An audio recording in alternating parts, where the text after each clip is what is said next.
but it is mine to hold the realm together, not sow it with further division. House of the Dragon Episode 4 confirms a huge fan theory about Aegon's Song of Ice and Fire dream, which once again affects Game of Thrones' ending. Lord Corlys is said to have engaged in negotiations with the Sea Lord of Bravos. He plans to... There are some spoilers for House of the Dragon Season 1 Episode 4. Before we start, kindly hit the subscribe button so you are updated.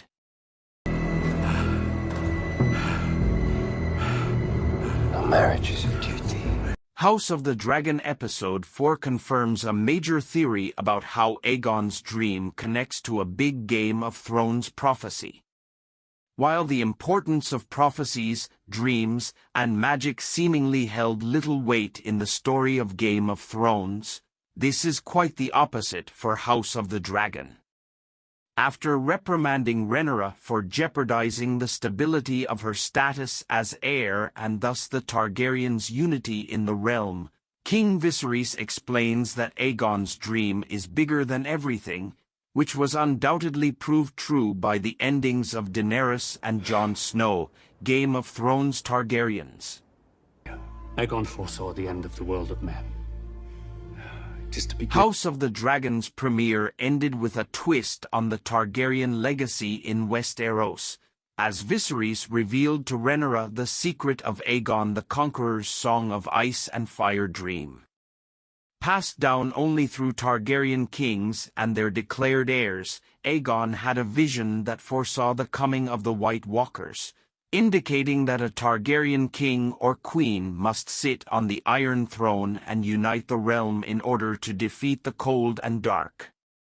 Aegon's dream sounded far too similar to Game of Thrones' Prince that was promised prophecy to be a coincidence, inspiring many fan theories about the two being one and the same. This knowledge, it is larger than the throne, the king. Viserys explaining the origins of the Targaryens' Valyrian steel dagger, the same one that killed the Night King in Game of Thrones.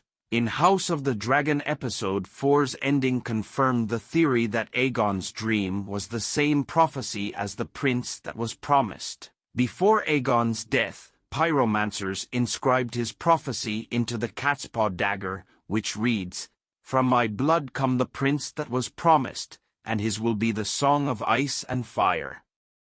Aegon's dream is thus an extension of the Lord of Light's prince that was promised prophecy, revealing that the envisioned savior would come from the Targaryen line in Westeros. With Aegon's prophecy being the same as the prince that was promised, House of the Dragon is establishing a far more unified vision of Game of Thrones' overall story, and giving more depth to the ultimate destinies of Daenerys, Jon, and House Targaryen. He's the prince that was promised. In Game of Thrones, Melisandre preached that the Lord of Light's savior, the prince that was promised, would be born amidst salt and smoke, pull Lightbringer from the flames, and use this weapon to battle and defeat the darkness. In addition to the information from Aegon's prophecy in House of the Dragon, more weight is given to the notion that both Jon Snow and Daenerys Targaryen apply to the description of the prince that was promised. Both are of Targaryen blood, were queen and king, though neither sat on the Iron Throne during the fight, and worked together to unite the realm against the White Walkers. They also both had moments of being born amidst salt and smoke, with Azor Ahai's prophesied a bleeding star being seen at very important moments in their journeys.